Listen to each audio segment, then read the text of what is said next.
My lords, I thank the noble Lord Barclay for securing this debate that is, at the level of detail, about a very specific and very disturbing case.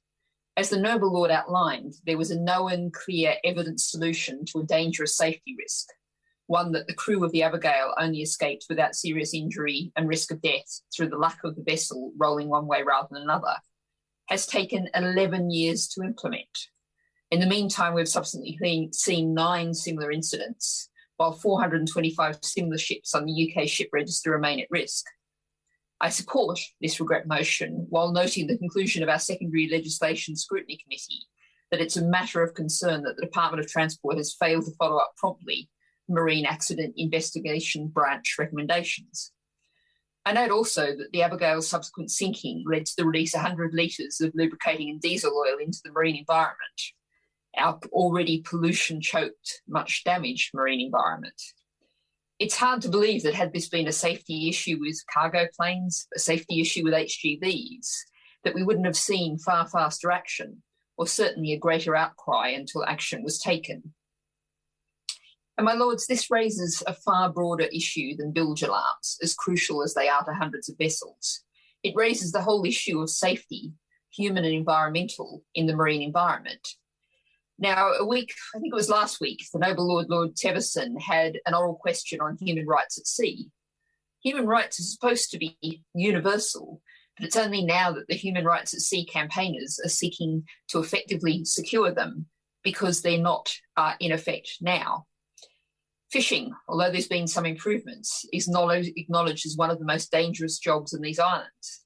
The Fishing Industry Safety Group has a commendable Vision Zero for deaths, but 71 in the past decade, we're a long way from that.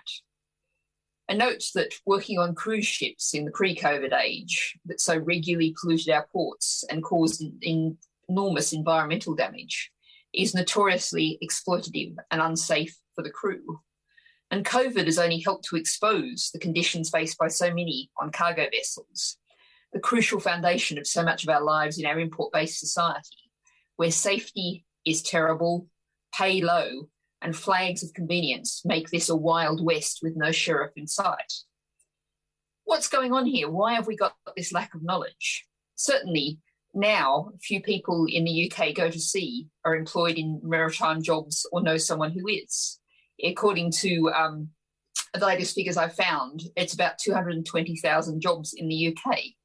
That's a change from the past when, for good or ill, many Britons went to sea or came into contact with seafarers from all around the world who went to sea in their service. But it's hard not to think that this is not simply sight out of mind, but deliberate, careful ignorance.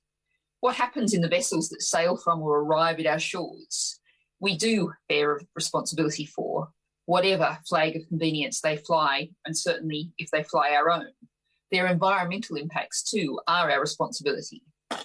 When in your lordship's house we're next debating trade, I'd invite noble lords to consider that, to think about the underpaid, overworked seafarer putting their life in danger to bring us the latest must-have toy or fashion item to be casually worn and discarded, to think about the climate impact of the fuel that brings it, the damage done when containers fall, as they regularly do, from vessels, or when rust bucket ships break up and sink, spilling their cargoes into oceans to drift, endangering animal and sometimes human life as they do. We can't say this is a cost over the horizon. It's a real and present danger that the Abigail case highlights our current failure to attend to. Thank you, my lords.